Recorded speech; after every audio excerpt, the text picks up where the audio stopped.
कश्मीर के वाल्मीकि समाज को कब मिला? 370 हटने के बाद। उसको हटाने की बात कौन कर रहा है? कैसे कश्मीर से उमर अब्दुल्ला। क्यों कहते हैं 370 लागू हो? 370 लागू होगा तो मतलब बाबा साहब आंबेडकर जी का संविधान वहां पर लागू नहीं होगा। इसकी वकालत कौन कर रहा है? उमर अब्दुल्ला। और सुप्रीम कोर्ट जो संविधान के तहत आती है उसने कहा अफजल गुरु को लटकाना चाहिए, तो उमर अब्दुल्ला क्या कहते हैं कि ना ये तो गलत हो गया अफजल गुरु के साथ। मतलब राष्ट्रनीति पर वोट बैंक की राजनीति हावी। तो मैं अब चाहता हूं कि एक एक करके स्पेसिफिक जवाब दे। साजन जी, क्या 2 संविधान होने चाहिए? साजन जी, क्या वाल्मीकि का आरक्षण हटना चाहिए? और क्या साजन जी बताएंगे कि उमर अब्दुल्ला ने जो अफजल गुरु को समर्थन दिया है और कठुआ के बलात्कारी पर कुछ नहीं बोल पाते हैं, कठुआ के बलात्कारी के समर्थक पर, उस पर आपका क्या स्टैंड है? मोहित खान वाले बताएं। सुनील सिंह साजन डीएनए की मांग करते हैं, लेकिन डीएनए रिपोर्ट आने के बाद खामोश हो जाते हैं, फिर मुख्यमंत्री से पूछते हैं कि डीएनए का फुल फॉर्म क्या है। पहले ये तो बताइए, आपने मांग की थी और मांग पूरी हो गई है, सैंपल मैच कर गया है, और शहजाद जो पूछ रहे हैं उस पर जवाब। सुनील सिंह साजन। देखिए अनामिका जी, मैं केवल ये कहूँगा कि उत्तर प्रदेश की घटना हो, कन्नौज की हो, फैजाबाद की हो, या बिहार की हो, या बंगाल की हो, या कठुआ की हो, या महाराष्ट्र की हो, या मणिपुर हो, अगर कहीं महिलाओं के खिलाफ अन्याय हो रहा है तो सबको खड़ा होना चाहिए। आपने कहा कि समाजवादी पार्टी के कितने नवाब, लेकिन आपने एक बार भी नहीं कहा कि भारतीय जनता पार्टी के कितने चिन्मयानंद। इनके चिन्मयानंद हाथरस में नहीं दिखाई दिए, उन्नाव में नहीं दिखाई दिए, लखीमपुर में नहीं दिखाई दिए, अभी फर्रुखाबाद में नहीं दिखाई दिए, या अभी कल की घटना है मेरठ में नहीं दिखाई दिए। उत्तर प्रदेश में घटना है कि एम्बुलेंस में महिला के साथ बदतमीजी हो गई, गलत काम हो गया, वो नहीं दिखाई दिया। हम किसी भी महिला के खिलाफ होने वाले अत्याचार अन्याय के पक्ष में नहीं है। सरकार कानून उनको सजा दे, लेकिन दोहरा चरित्र नहीं होना चाहिए कि मणिपुर जल रहा। मणिपुर की जो तस्वीरें आई हैं अनामिका जी, ना वो आप देख सकती, ना हम देख सकते, ना कोई भी सभ्य समाज का व्यक्ति देख सकता है, लेकिन प्रधानमंत्री जी मौन है, इसको क्या कहें। ये दूसरी बात आई कि बुलडोजर की बात हो रही है उत्तर प्रदेश से लेकर के जम्मू कश्मीर तक। तो एक मायने में तो हमारे लिए अच्छी बात है कि उत्तर प्रदेश के हमारे मुख्यमंत्री जी मोदी जी से और अमित शाह से बड़े नेता हो गए हैं।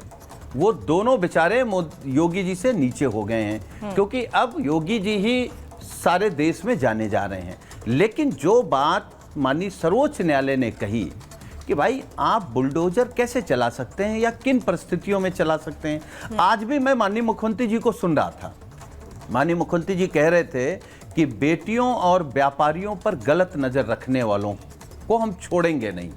अरे भाई, जिस व्यापारी का सामान लुट गया, चांदी तो सरकार की पुलिस वापस कर रही है, सोना नहीं वापस कर रही है। और जो मुख्य आरोपी था उसको भारतीय जनता पार्टी के किस नेता ने सरेंडर कराया, उस पर बात नहीं हो रही है।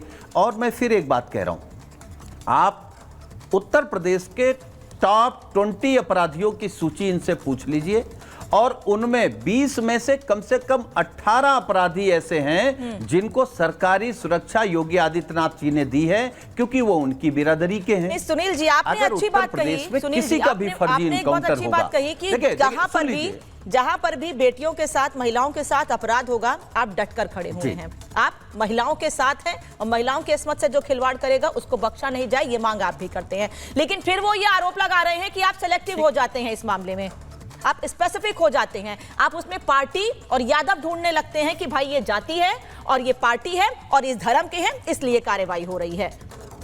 नहीं, देखिए अनामिका जी, आपको याद होगा और इस देश को याद है, उत्तर प्रदेश में विवेक तिवारी की हत्या या इनकाउंटर पुलिस ने कर दिया था। सबसे पहले समाजवादी पार्टी ने कहा कि ये इनकाउंटर नहीं, ये हत्या है। तो वो तो हमारी बिरादरी के नहीं थे, वो तो तिवारी थे, वो तो ब्राह्मण थे। लेकिन जब सुल्तानपुर में आप वो आदमी अपराधी है, लुटेरा है, उसने लूट की है, आप सजा दीजिए ना, कौन रोक रहा है। आप पुलिस पकड़े, पुलिस जेल भेज दे, कड़ी पैरवी करे, फांसी करा दे, कोई नहीं मान रहा है। हम आप जिस देश में रह रहे हैं अनामिका जी, उस देश में आतंकी को भी रख करके और न्याय की प्रक्रिया से फांसी दिलाई जाती है। नहीं तो फिर अफजल गुरु का नाम, कसाब को तुरंत फांसी मिल जाए। अफजल गुरु का नाम ले रहे हैं, उमर अब्दुल्ला समर्थन कर रहे हैं उन लोगों का जिन पर सीधे सीधे देश का माहौल खराब करने का आरोप है। सर, आपके ही साथ के लोग हैं ना, फिर उन पर भी बयान दीजिए, उन पर भी बोलिए। देखिए, हम किसी भी देश के खिलाफ बोलने वाले, काम करने वाले व्यक्ति के पक्ष में बिल्कुल नहीं है। इन्हीं भारतीय जनता पार्टी से पूछिए कि महबूबा से मिलकर के सरकार बनाई थी कि नहीं बनाई थी। तब महबूबा इनको महबूबा लग रही थी, ठीक है। अब महबूबा इनको देशद्रोही लग रही हैं। आप बताइए ना, आप किस किस के साथ सरकार बना लेते हैं?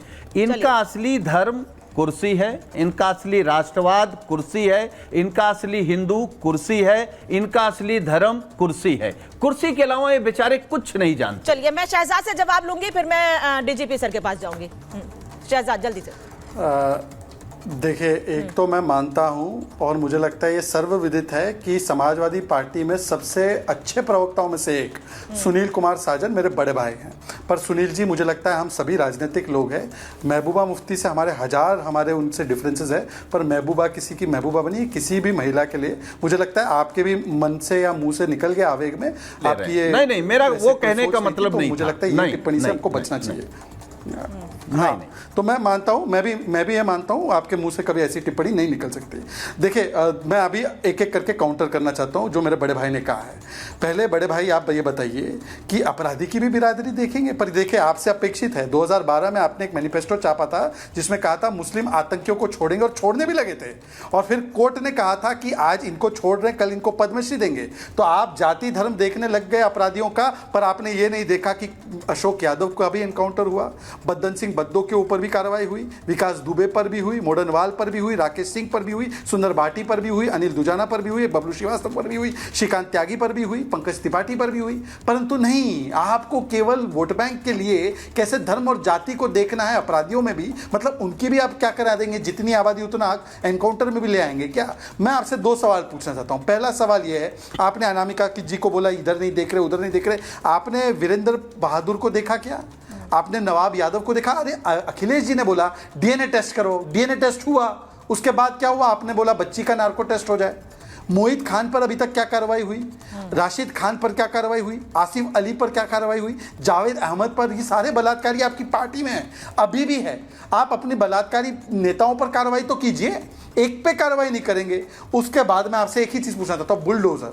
सुप्रीम कोर्ट ने तो बुलडोजर पे कहा है कि जो भी कार्रवाई हो रही है वो केवल अवैध प्रॉपर्टी पर हो रही है, परंतु मैं पूछना चाहता हूँ, अनिरुद्ध सिंह कांग्रेस से बोलते हैं मस्जिद अवैध है, लव जिहाद भी हो रहा है, इस पर कार्रवाई होनी चाहिए। आप समाजवादी पार्टी उनके अलायंस पार्टनर है, क्या अनिरुद्ध सिंह ने सही कहा गलत कहा बताइए? वो मंत्री है, कांग्रेस के मंत्री है।